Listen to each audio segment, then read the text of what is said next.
হরে কৃষ্ণ। তো প্রশ্ন এটাই, কৃষ্ণই যদি জগন্নাথ হন, তাহলে কৃষ্ণের যেখানে এত কৃপা নেই,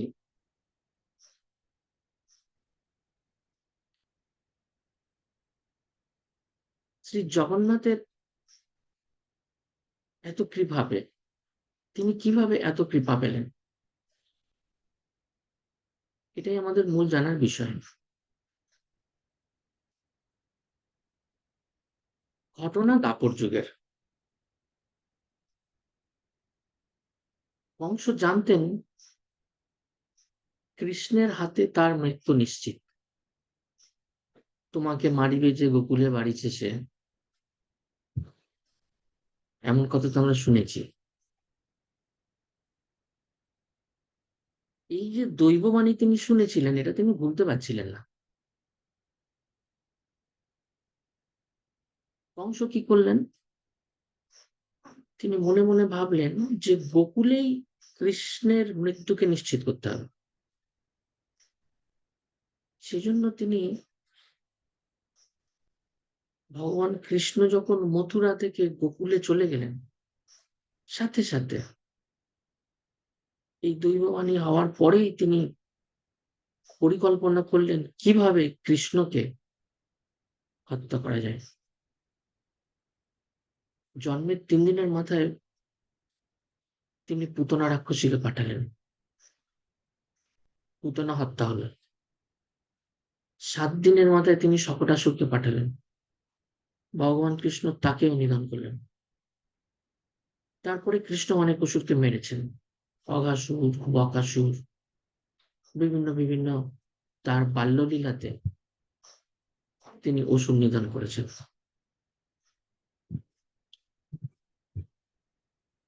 এমনকি তিনি গিরি গোবর্ধন পর্বতকেও 7 দিন তার কনিষ্ঠ আঙুলের মাথায় করে রেখেছিলেন। শুধু তাই নয়, কংস দেখলেন কৃষ্ণ কালিয়াকেও দমন করলেন। তো এমত অবস্থায় তিনি যখন দেখছেন যে কোনো কিছুর দ্বারা কৃষ্ণকে বধ করা যাচ্ছে না, তখন তিনি এর উপায় ভাবতে শুরু করলেন। কৃষ্ণকে কিভাবে হত্যা করা যায়। পরিকল্পনাটা এমন হলো যে নিজের হাতে মারবো কৃষ্ণকে। সেজন্য কি করতে হবে? কৃষ্ণকে বৃন্দাবন থেকে বের করতে হবে। অক্রুরকে পাঠালেন বৃন্দাবন থেকে কৃষ্ণকে বের করার জন্য। অক্রুর, তুমি যাও, গিয়ে কৃষ্ণকে বৃন্দাবন থেকে মথুরায় নিয়ে এসো। অক্রুর কিন্তু কৃষ্ণের শুভাকাঙ্ক্ষী ছিলেন এই ভাবে যে অক্রুর কৃষ্ণের পিতা বসুদেবের বিশ্বস্ত ভাজন ছিলেন, আস্থা ভাজন ছিলেন।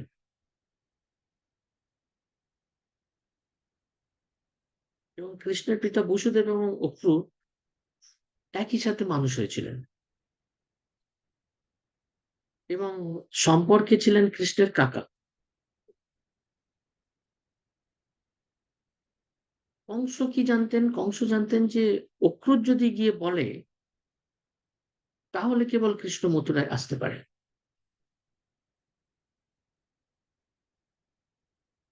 সেজন্য কি করলেন? অক্রুরের মাধ্যমে কৃষ্ণের কাছে নিমন্ত্রণ পাঠালেন, কৃষ্ণকে গিয়ে নিয়ে এসো এবং তুমি এই কারণের কথা বলবে যে মথুরায় একটা ধনুর্যজ্ঞের আয়োজন হয়েছে, সেখানে এসে তুমি তোমার শ্রেষ্ঠত্ব প্রমাণ করো। কৃষ্ণ গোকুলে কতদিন ছিলেন? 11 বছর 6 মাস। মথুরাতে ছিলেন 13 বছর 6 মাস।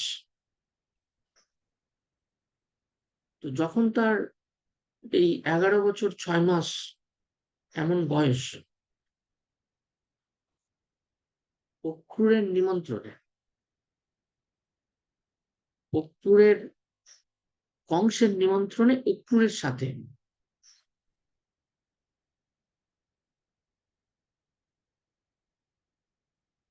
তিনি মথুরা আসায় মনস্থির করলেন।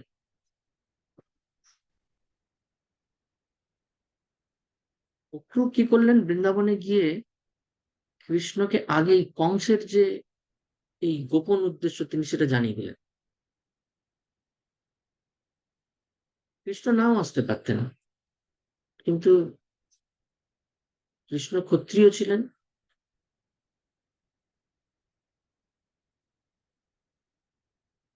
যেহেতু তিনি বসুদেবের সন্তান, আর ক্ষত্রিয়ের যুদ্ধের নিমন্ত্রণ অস্বীকার করেন না।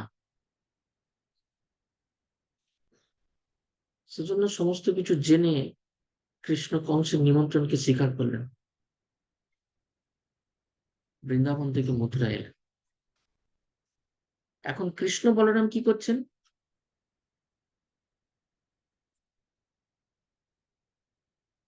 মা বাবাকে বুঝিয়েছেন, সখাদের বুঝিয়েছেন, সখীদের বুঝিয়েছেন, ব্রজবাসীদের বুঝিয়েছেন। কি বলে বুঝিয়েছেন? যে আজ যাব, কাল ফিরে আসবো। এই বলে অক্রূরের রথে করে মথুরায় যাচ্ছেন, এমন সময় পাশে যমুনা নদী পড়েছে। কৃষ্ণ বলছেন, আমি আবার যমুনায় স্নান করে আসি। তো কৃষ্ণ যখন যমুনায় স্নান করছেন, তখন অক্রূর দেখছেন যে যখনই কৃষ্ণ স্নান করে উঠছেন, তখন এক চতুর্ভুজ মূর্তি হয়ে যাচ্ছে, আর অসম্ভব জ্যোতি সেখান থেকে আসছে। তো এই প্রথম অক্রূর ভগবান কৃষ্ণকে চতুর্ভুজ মূর্তি রূপে এই যমুনার তীরে দর্শন করলেন, আর দর্শন করে অভিভূত হয়ে গেলেন।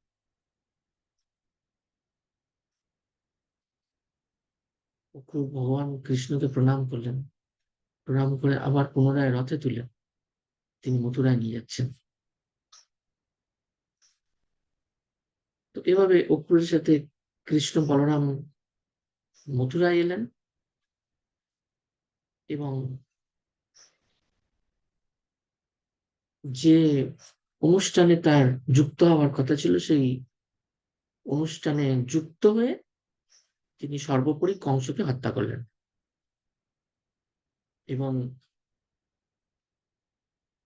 তার মাতা দেবকী, পিতা বসুদেবকে কারাগার থেকে মুক্ত করলেন। আর এই ধরাভূমিতে তার আবির্ভাবের প্রকৃত যে উদ্দেশ্য,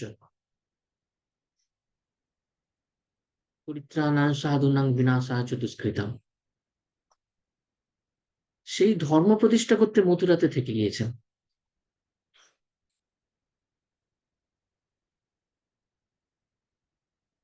আর মথুরাতে থাকার পিছনে আর একটা কারণ ছিল, যেহেতু কৃষ্ণ সুতপার আহ্বানে তিনি এসছিলেন, যে কৃষ্ণ সুতপা এখন দেবকী বসুদেব রূপ নিয়ে এসছেন, সেজন্য সেই কৃষ্ণ সুতপার কথা মতো তিনি মথুরাতে রয়ে গেলেন, তিনি আর বৃন্দাবনে ফেরত গেলেন না। এদিকে তিনি বৃন্দাবনবাসীকে কথা দিয়ে এসেছিলেন, আজ যাব, কাল আসবো। রাধারানীকেও কথা দিয়েছিলেন, আজ যাব, কাল ফিরে আসবো। কিন্তু সে কথা তিনি রাখতে পারলেন না।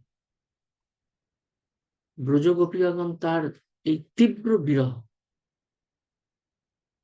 সহ্য করতে পারলেন না। পরিস্থিতি এমন দাঁড়ালো যে গোপীরা তার অদর্শনে জীবন ধারণ করে আছে তো ঠিকই, তাদের দেহে প্রাণ আছে, কিন্তু তারা মৃতবৎ। আর এই যে বিরহ, এটা কেবল গোপীদের হচ্ছিল তা নয়, সমান বিরহ যন্ত্রণা কৃষ্ণেরও ছিল। তিনি দীর্ঘদিন ব্রজে অনুপস্থিত, আর এই দীর্ঘ অনুপস্থিতিতে ব্রজবাসীগণের বিরহ কাতর মুখগুলো তিনি ভুলতে পারছিলেন না। আবার বর্তমান প্রেক্ষাপট তাকে মথুরা ত্যাগ করার অনুমতিও দিচ্ছে না, কারণ তিনি কৃষ্ণ সুতপার কাছে দায়বদ্ধ। তিনি চাইছিলেন রাধারানীর সাথে একবার দেখা করতে, কিন্তু কৃষ্ণের কাছে কোনো উপায় ছিল না। উপায় না দেখে তিনি কি করলেন, তিনি তার প্রিয় সখা, প্রিয় বন্ধু উদ্ধবকে ডাকলেন। উদ্ধবকে বৃন্দাবনে পাঠালেন তার সখা সখী রাধারানী এবং যশোদানন্দ মহারাজের সংবাদ নিতে। তিনি দেখলেন যে এই উভয় পক্ষের মধ্যে, অর্থাৎ মথুরাবাসী এবং বৃন্দাবনবাসীর মধ্যে যোগসূত্র স্থাপন করার একমাত্র উপায় হলো উদ্ধব। যিনি যোগ্যতম ব্যক্তি, তিনি ছিলেন আহ বৃহস্পতির শিষ্য, অসম্ভব জ্ঞানী এবং রূপে রঙে গড়নে লম্বায় প্রায় কৃষ্ণের মতো। বাইরে থেকে দেখলে বোঝা যায় না এটা কৃষ্ণ না উদ্ধব। সেজন্য ভগবান কৃষ্ণ কি করলেন, উদ্ধবকে ব্রজে পাঠানোর মনস্থির করলেন। উদ্ধবকে কাছে টেনে এনে কৃষ্ণ খুব করুণ সুরে বলছেন, হে উদ্ধব, তুমি একবার ব্রজে যাও, সেখানে গিয়ে আমার পিতামাতার পৃথিবী দান করো, তাদেরকে সান্ত্বনা দাও। এই কথা বলে তাদেরকে সান্ত্বনা দাও যে তারা যেমন আমার জন্য ব্যাকুল, আমিও তেমন তাদের জন্য ব্যাকুল। আরো বলছেন তুমি গোপিকাদের কাছেও যাবে। ভগবান কৃষ্ণ গোপিকাদের খুব ভালোবাসতেন। গোপিকাদের প্রতি ভগবান কৃষ্ণের এত অনুরাগ ছিল যে তিনি উদ্ধবকে এভাবে বলছেন যে উদ্ধব, আমি গোপিকাদের প্রাণ। আর এই যে গোপিকারা, এই যে ব্রজ ললনাগণ, তারাও আমার প্রাণ। তারা যাবতীয় কাজ আমার প্রীতি সম্পাদনের জন্য করে। কৃষ্ণেন্দ্রীয় প্রীতিবাঞ্ছা তাদের একমাত্র লক্ষ্য। আমার জন্য তারা সবকিছু ত্যাগ করতে প্রস্তুত। তারা পরিবার পরিজন ছেড়ে আমার কাছে চলে আসে। তাদের মন প্রাণ কেবল আমাতেই নিবিষ্ট।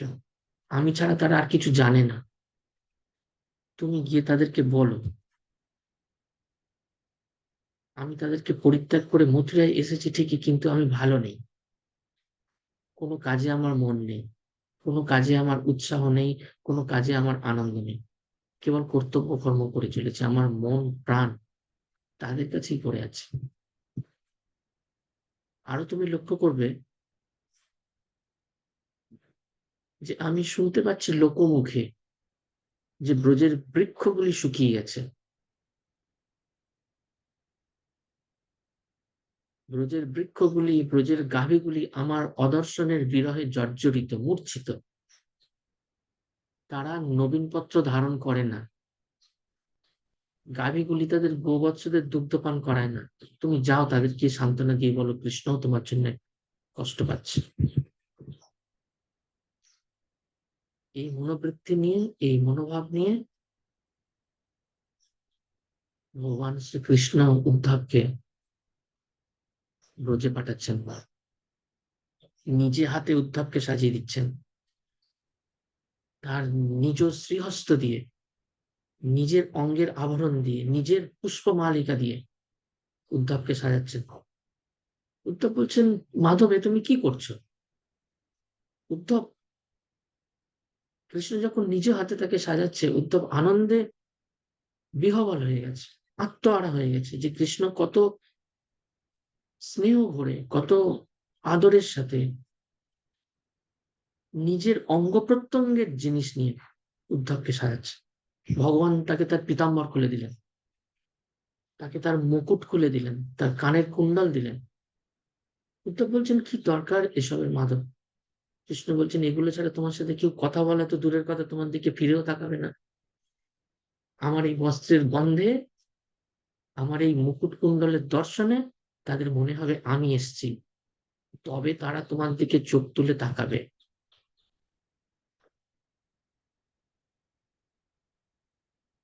ব্রজে যাচ্ছেন উদ্ধব শ্রীকৃষ্ণের কার্য সম্পাদন করার জন্য। খুব মনের আনন্দে যাচ্ছেন। কিন্তু আবার খুব দুঃখ পাচ্ছেন এরকম ভেবে যে আমি তো কৃষ্ণের সাথে ছিলাম, এই কয়েকদিন আমি কৃষ্ণের সঙ্গ সুখ থেকে বঞ্চিত হব। এই যে তার সঙ্গ সুখ থেকে বঞ্চিত হওয়ার যে দুঃখ, এটা তাকে খুব পীড়ন করছে। একদিকে সে আনন্দ পাচ্ছে, আমি ব্রজে যাব, আবার কৃষ্ণের সঙ্গ সুখ থেকে বঞ্চিত হওয়ার দুঃখেও সে দুঃখিত হচ্ছে, কারণ সে কৃষ্ণের সেবা করতে পারবে না। ভগবান তো অন্তর্যামী, তিনি সেটা বুঝতে পেরেছেন। বুঝতে পেরে বলছেন, তুমি আমার সঙ্গ সুখ হারাতে যাচ্ছ না উদ্ধব, বরং বেশি করে সঙ্গ পেতে যাচ্ছ। কিভাবে? তুমি তো এখানে, আমি কিভাবে তোমার সঙ্গ সুখ পেতে যাচ্ছি? ভগবান বলছেন, তুমি আমার সেবার কথা ভাবছো না। আরে উদ্ধব, আমার সেবা সেবাই নয়, আমার প্রিয়জনদের সেবা আমার প্রকৃষ্ট সেবা। আমার সর্বশ্রেষ্ঠ প্রিয়জন, তাদের সেবায় তুমি যাচ্ছ। এর থেকে বড় সেবা আর নেই উদ্ধব। আমার ভক্তের সেবা আমা হইতে বড়। এই কথা গীতা ভাগবতে কহেন শ্রুতি। এইভাবে বুঝিয়ে সুঝিয়ে উদ্ধবকে ভগবান কৃষ্ণ ব্রজে পাঠাচ্ছেন। উদ্ধব ব্রজে প্রবেশ করেছে। এক ব্রজবাসীকে জিজ্ঞাসা করছেন, নন্দ বাবার বাড়ি কোথায়? ব্রজবাসী বলছেন, আপনি মথুরা থেকে আসছেন। উদ্ধব বলছেন, তুমি কিভাবে জানলে আমি মথুরা থেকে আসছি? ব্রজবাসী বলছেন, এর আগে অক্রুর এসেছিল আর এইভাবে নন্দ বাবার বাড়ি কোথায় জানতে চেয়েছিল, আর এখন তুমি জানতে চাইলে। মথুরা থেকে যারা আসে তারাই জিজ্ঞাসা করে, নইলে এই ব্রজে কৃষ্ণের বাড়ি কোথায় জানে না এমন লোক তো নেই। উদ্ধব সেই ব্রজবাসীর দিকে দেখলেন, মুখে কিছু বললেন না। ব্রজবাসী বললেন, তুমি এক কাজ করো, এই যে যমুনার জল বয়ে যাচ্ছে, তুমি ওর সাথে সাথে যাও, দেখো গিয়ে যেখানে যমুনা থেমে গেছে সেটাই নন্দ বাবার ঘর। আর শোনো, কখনো এভাবে ভেবো না যে এটা সাধারণ জল। যবে থেকে তোমরা কৃষ্ণকে নিয়ে গেছো, তবে থেকে নন্দ মহারাজ যশোদা মায়ের চোখ থেকে যে অশ্রু বইছে, এ তারই জল। উদ্ধব যমুনার কিনারা ধরে নন্দ বাবার বাড়ির দিকে চললেন।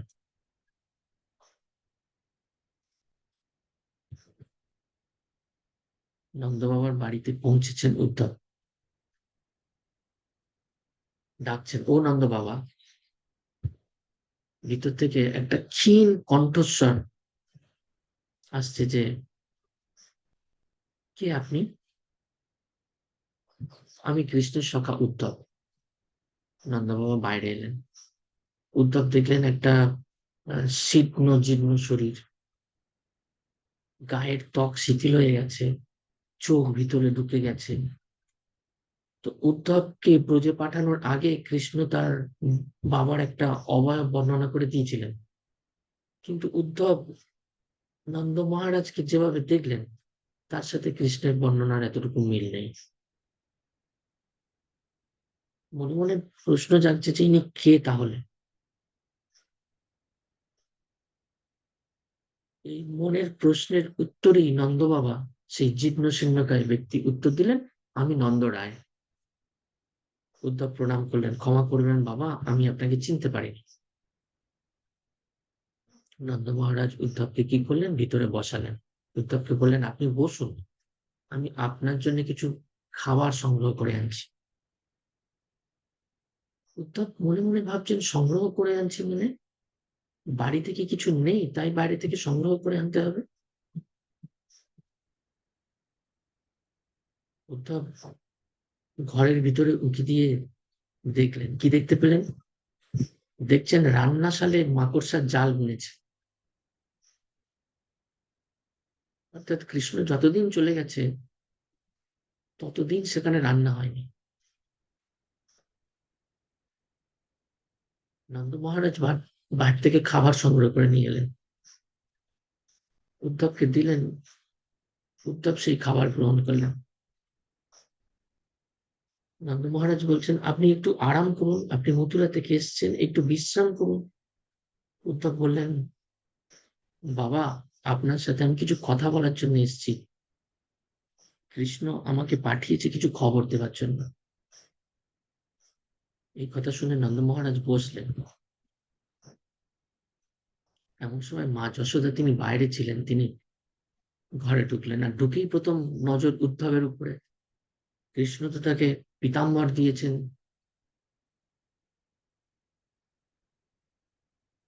তাকে মুকুট দিয়েছেন, মালা দিয়েছেন। যশোদা পাগলের মতো দৌড়ে এসছে কৃষ্ণের কাছে, আরে কৃষ্ণ তুই এসছিস? নন্দ মহারাজ যশোদাকে থামিয়ে দিয়ে বলছেন, ও কৃষ্ণ নয়, ও কৃষ্ণের বন্ধু, কৃষ্ণের সখা, ও কৃষ্ণের খবর দিতে এসছে। মা বলছে নিজে আসেনি, খবর পাঠিয়েছে। কৃষ্ণ যখন ছোট ছিল আমার কত কাজ ছিল, সব ফেলে রেখে আমি ওর কাছে চলে আসতাম, যাতে কৃষ্ণ একটুও না কাঁদে। আজ ওর মা কতদিন থেকে কাঁদছে, সে নিজে আসতে পারলো না, নিজে এলো না, তার বন্ধুকে পাঠিয়েছে মাকে সান্ত্বনা দেবার জন্য। উদ্ধব বলছেন, মা, কৃষ্ণকে খারাপ ভেবো না, ও তোমাদের কথা সবসময় মনে করে। কৃষ্ণ বলেছে মা বাবাকে গিয়ে বলো, মা বাবা আমার জন্য যেমন ব্যাকুল, আমিও মা বাবার জন্য তেমন ব্যাকুল। আমি তাই কৃষ্ণের খবর দেবার জন্য এখানে এসেছি। আর আমি যখন এখানে আসছিলাম, তখন দেবকী মাতা তোমার উদ্দেশ্যে আমাকে পত্র দিয়েছে। এই সেই পত্র। তো সেই পত্রে কি লেখা ছিল? উদ্ধব নন্দ মহারাজ মা যশোদাকে পড়ে শোনাচ্ছেন। প্রথম লাইনে লেখা রয়েছে, যশোদা, ধন্য তোমার লালন পালন। দেবকী লিখছেন। দ্বিতীয় লাইনে লিখছেন, যশোদা, তুমি আমাকে বলে দিও কৃষ্ণের কি পছন্দ আর কি অপছন্দ। তৃতীয় লাইনে লিখছেন, যশোদা, তুমি বলেছিলে কৃষ্ণ খুব চঞ্চল, সারাদিন দৌড়ঝাঁপ করতে থাকে। কিন্তু এখানে তো কৃষ্ণ সারাদিন প্রাসাদের বাইরে যায় না। আর চঞ্চলতা তো দূরের কথা, আজ পর্যন্ত কোনোদিন আমি কৃষ্ণকে হাসতেই দেখিনি। কৃষ্ণ হাসলে কেমন লাগে তা জানলামই না। চতুর্থে বলছেন, তুমি বলেছিলে কৃষ্ণ খেতে ভালোবাসে, তুমি কৃষ্ণকে দিনে 8 বার ভোজন করাও, মাখন তার প্রিয়। একদিন আমি কৃষ্ণের ভোজন পাত্রে মাখন দিয়েছিলাম, জানো সেদিন কি হয়েছিল? যে কৃষ্ণ ভোজন পাত্রকে প্রণাম করে আহার গ্রহণ করত, সেই কৃষ্ণ সেদিন ভোজন পাত্র ছেড়ে উঠে গিয়েছিল আর বলেছিল, আমার ভোজনে দুধ আর দুধের তৈরি কোনো প্রকার মিষ্টি যেন কখনো না থাকে। এসব দেখলে আমার মা যশোদাকে মনে পড়ে, আমার বৃন্দাবনের কথা মনে পড়ে। যশোদা মাতা এর বেশি আর শুনতে পারল না, মূর্ছিত হয়ে জ্ঞান হারালেন। নন্দ মহারাজ যশোদা মাতাকে ভিতরে শুইয়ে দিলেন। আর উদ্ধবকে বলছেন, এ এতটা সময় বিশ্রাম করে যতটা সময় মূর্ছিত থাকে, আর বাকিটা সময় পাগলের মতো সবার বাড়িতে যায় আর জিজ্ঞাসা করে কৃষ্ণ কি এখানে এসেছে, সে কি চুরি করেছে, তোমরা কি তাকে বেঁধে রেখেছো? যদি বেঁধে রাখো ওকে ছেড়ে দাও, আমি কথা দিচ্ছি ও আর চুরি করবে না। বৃক্ষকে জিজ্ঞাসা করে তোমরা কি কৃষ্ণকে দেখেছো? গোবর্ধন পর্বতকে জিজ্ঞাসা করে তোমরা কি সে পুজো করেছিল, তোমাকে সে 7 দিন মাথায় করে রেখেছিল, তুমি কি দেখেছো সে কোথায় আছে? যদি তোমরা কেউ দেখতে পাও, বলো মা তোমাকে খুঁজছে। নন্দ মহারাজের মুখে যশোদার এমন কথা শ্রবণ করে উদ্ধব নন্দ বাবাকে বোঝাতে লাগলেন, বাবা, আপনি খুব সৌভাগ্যশালী যে আপনার ঘরে কৃষ্ণ এসেছিল। কিন্তু বারবার যাকে আপনি আমার কৃষ্ণ, আমার কৃষ্ণ, আমার পুত্র বলে সম্বোধন করছেন, সে প্রকৃত কারোর পুত্র নয়। সে পরম পিতা, পরম ব্রহ্ম, পরমেশ্বর ভগবান। তিনি বিষ্ণুর অবতার, তিনি ভগবান। এটা তার লীলা ছিল যে সে আপনার ঘরে এসেছিল। এই কথা শুনে নন্দ মহারাজ বলছেন, আমি তো তোমাকে জ্ঞানী বলে মনে করেছিলাম, তুমি বৃহস্পতির শিষ্য, তোমাকে বুদ্ধিমান বলে মনে করেছিলাম, কিন্তু আমি তো দেখছি তুমি একজন অতি সাধারণ।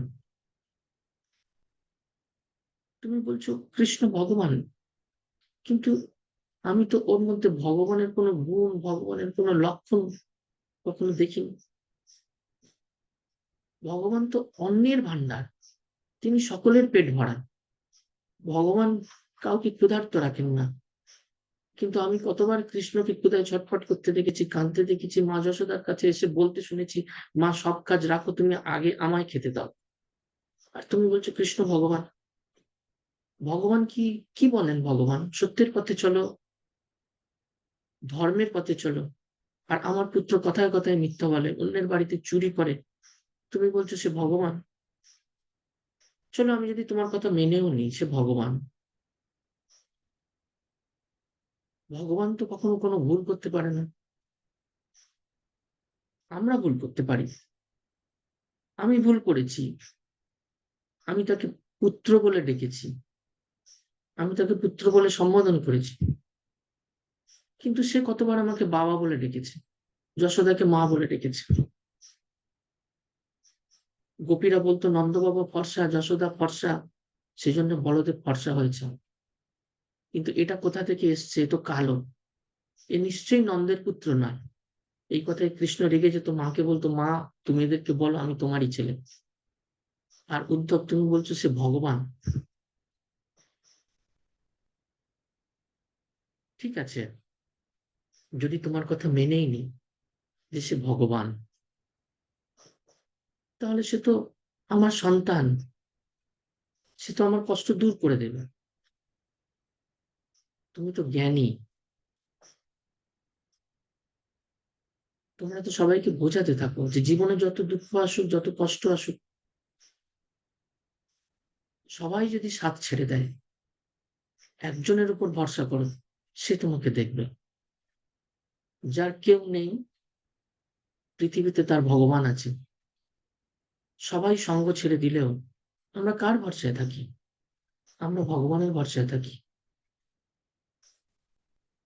আজ পর্যন্ত আমি এক প্রকার দুঃখী ছিলাম, এই ভেবে যে আমার পুত্র আমাদের ছেড়ে চলে গেছে।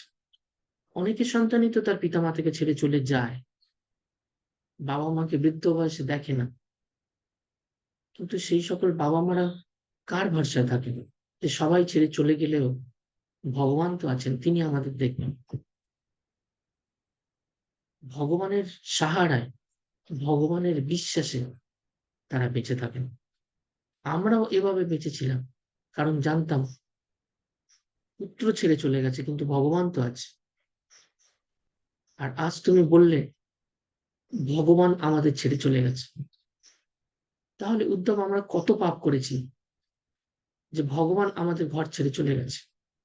অর্থাৎ যার সাহারায় আমরা বেঁচেছিলাম সেই আমাদের ছেড়ে চলে গেছে। তাহলে কার জন্য, কার ভরসায়, কার বিশ্বাসে আমরা আর বাঁচব? তুমি তো আমাদের কাছ থেকে আমাদের বাঁচার রসদটা নিয়ে চলে গেলে। উদ্ধব নীরব, নীরব, নীরব হলেন।